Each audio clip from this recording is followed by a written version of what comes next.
কি চাও? যদি এই আরবের সব থেকে সুন্দর নারী চাও, অথবা যে কোনো সম্পদ চাও, আমরা তোমার জন্য দিব। একজন উত্তর দিয়ে নাজারের। তবুও তুমি এখান থেকে সরে আসো। আল্লাহ রাসূলের যে দিনের দাওয়াত, এটা তো বিপ্লব। আল্লাহ রাসূল বললেন, লাওয়াদা আশ-শামসা ফি ইয়ামিনি ওয়াল কামারা ফি শিমালি। যদি পুরো সূর্য এসে ডান হাতে দাও, চন্দ্র এনে বাম হাতে দাও, তবু এই দিনের দাওয়াত থেকে আমি সরে যাব না। বন্ধুরা, এই তাওহীদের জমিন, ডেন্সলি পপুলেটেড ছোট্ট 56,000 বর্গমাইলের একটা জমিনে, 18 কোটি জনতার এই জমিনে শেরে বাংলা ভাসানী নবাব স্যার সলিমুল্লাহদের এই লড়াইয়ের পরে, সর্বশেষ শহীদ প্রেসিডেন্ট জিয়াউর রহমানের পরে আমরা দেশপ্রেমিক সৎ সাহসী কোন স্টেটসম্যান পাই নাই। গত 40 বছরে যারা এই জনপ্রিয় হয়েছে, এই জনপ্রিয়তারে সেল কইরা আমাদের দেশটার স্বাধীনতারে কেজি দরে বিক্রি করে দিচ্ছে। আপনি ভাবেন, লক্ষ লক্ষ মানুষ ধরায় ধরে বলে, ইনবক্সে বলে, চিঠি দেয়, ভাই এইরকম থাকেন, আমি খুশি হই না। আমি ভাবি 18 কোটি মানুষ কি পরিমাণ হেল্পলেস, কতটা কণ্ঠহীন হলে, কতটা দুর্বল হলে সে দেখে এই জমিনের যত রাজনীতিবিদ কেউ তার কণ্ঠস্বর হয়ে কথা বলে না। যারাই সে ভালোবাসে সেই তারে বিক্রি করে দেয়। বন্ধুরা, আমি আমার সর্বোচ্চটা দিয়া একটু বলি। একজন ভদ্রমহিলা লাইভে এসে বলেছে, ওসমান হাদি 30 টাকার ডাল খাইতো, নুন খাইতো। এটুকু শুধু বলি, এটা কয়েকদিন পরে একটা আমরা ভিডিও বানাইতেছি। ভিডিওর নাম হবে আমি কে। 1 ঘন্টা ধরে আমি আমার জন্ম থেকে শুরু করে আজকে পর্যন্ত এই গল্প আমি বলবো।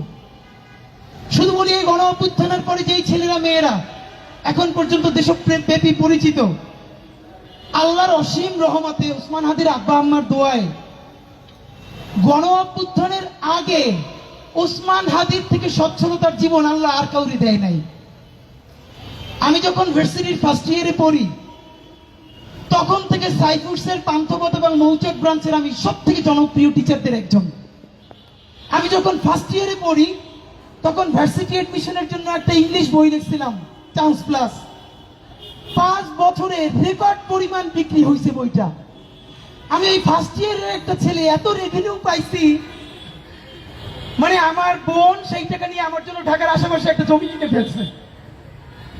এই কথাটা এই জন্য বললাম, এই গণ অভ্যুত্থানের পরে আমার ইনকাম কমে গেছে। আমি একদিন ক্লাস নিলে ইনশাল্লাহ 10,000 টাকার চেয়ে বেশি পাইতাম 5টা ক্লাস। আমি আইএলটিএস এর যে প্রাইভেট ব্যাচ পড়াইতাম, স্পেশাল ব্যাচ শুধু রিডিং এর, সেখান থেকে অনেক বেশি ইনকাম হইতো। আমি গত 10 বছরে বাংলাদেশের অনেক কর্পোরেট প্রতিষ্ঠানে ইংলিশ ল্যাঙ্গুয়েজ ট্রেনিং করাই, ফনেটিক্স এন্ড প্রেজেন্টেশনের ওয়ার্কশপ করাই। বাংলাদেশে এবং বিদেশে হাজার হাজার শিক্ষার্থী আছে আমার, যাদেরকে গত 10 বছর ধরে আমি ট্রেন আপ করাইছি। এই কথাটা এই জন্য বললাম, পয়সা দিয়ে কেনার ক্যাপাসিটি আমার এই জন্য কারণ নাই। আল্লাহর অসীম রহমতে আমার পরিবারকে আল্লাহ ছোট লোক বানান না এবং গরিব বানান না। আমি গরিবটাকে বৈষম্যমূলক অর্থে বলছি না। আল্লাহ রাসূল নিজে পর্যন্ত চরম দারিদ্র থেকে মুক্তি চেয়েছেন। চরম দারিদ্রের কারণে মানুষ দুর্নীতি করে। যতটুকু দারিদ্র থাকলে দুর্নীতি করে, আল্লাহ আমার ওই দারিদ্রের মধ্য দিয়ে কোনোদিন নেন নাই। আপনারা দোয়া কইরেন, আল্লাহ যেন আমারে ওই পরিমাণ দারিদ্র অথবা দুনিয়ায় আল্লাহ ছাড়া কোনোদিন কারো কাছে মুখাপেক্ষী না করে। আমি যেন হালাল পয়সায় নুন ভাত ডাল ভাত খাইয়া, এই যে আমি খাইলে যেন আমার টিমের সবাইকে নিয়ে একসাথে খাইতে পারি। আপনারা অনেকেই আমার কিছু খাওয়াইতে চান। গত 1 বছর ধরে জানেন, মানুষ কিছু একটা খাওয়াইতে খুশি হয় না। আমি ইদানিং মায়েরা, আমাদের বোনেরা সংসারের পর একটু যদি নতুন সংসার করে, ছোট্ট ছোট্ট জিনিস নিয়ে কেমনে সংসার কইরে তোলে না, এই ফিলিংটা আমার মধ্যে তৈরি হয়েছে। আমরা ইনকিলাব কালচারাল সেন্টার করছি, 30 লক্ষ টাকার বেশি আমাদের ওখানে খরচ হয়েছে।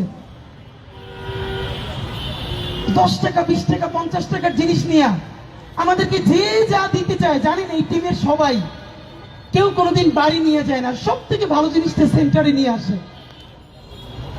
বাবা বাসায় নতুন একটা ফার্নিচার কিনলে ছোট বাচ্চারা যেরকম খুশি হয় না, জানেন আমাদের টিমের পাগল ছেলে মেয়েগুলো কিরকম? আপনি ওদেরকে এক সন্ধ্যা ভালো খাওয়াইতে চাবেন, জীবনে খাওয়াইতে পারবেন না। আপনি ওদের জন্য যদি বলেন সেন্টারে খুব ভালো একটা জিনিস কিনে দিবেন, ওরা এত খুশি হয়। আমার মনে আছে আমি চায়না গেছি পর, ওরা আমারে বললো যে একটা ভিজিএ যে সাউন্ড রেকর্ডার ভালো দাম, আমি বলছি না এত পয়সা দিয়ে কিনতে পারবো না, কিন্তু এরপরেও আমি ওদের জন্য ম্যানেজ করে কিনে আসি। এটা ওদের কারণ না, সেন্টারের জন্য। আমি আইনে যখন বের করছি প্রত্যেকটা বাচ্চা মাস্টার্স পাস করছে, এটা দেখে এমন আনন্দ নিতেছে, মনে হয় যেন 2-3 বাচ্চারা একটা নতুন সাইকেল একটা নতুন গাড়ি পেলে যেরকম আনন্দে আপ্লুত হয় ওরা এরকম করতেছে। সুতরাং আমার জার্নি এই নির্বাচনে জেতাটা না, নির্বাচনে জেতাটা খুবই আমাদের ছোট একটা কাজ। আল্লাহ চাইলে আমরা নতুন রাজনীতি নির্মাণ করে ফেলবো ইনশাআল্লাহ। আল্লাহ চাইলে 56,000 বর্গ মাইলের প্রতিটা ইঞ্চিতে ইঞ্চিতে আমরা ইনসাফের রাজনীতি কায়েম করব। কেমনে জনগণের পয়সায় জনগণের রাজনীতি নির্মাণ করতে হয় সেই মডেল আমরা প্রতিষ্ঠা করবো ইনশাআল্লাহ। আমি আমার টিম যদি মরে যায়, বাংলাদেশে আমাদের এই মডেল এমন ভাবে দাঁড়াবে, নতুন তো রাজনীতি করতে হবে। ভাইরা আমার, যদি আমরা কখনো ভুল করি খেয়াল রাখবেন। অনেকে বলে ভাই আপনারা বিশ্বাস করি নিজের জীবনের চাইতেও বেশি, প্লিজ কোনোদিন ডিসঅনেস্ট হয়ে না। আপনাদেরকে আমি একটা কথা বলি, আমার এত বিশ্বাস আপনারা করবেন না।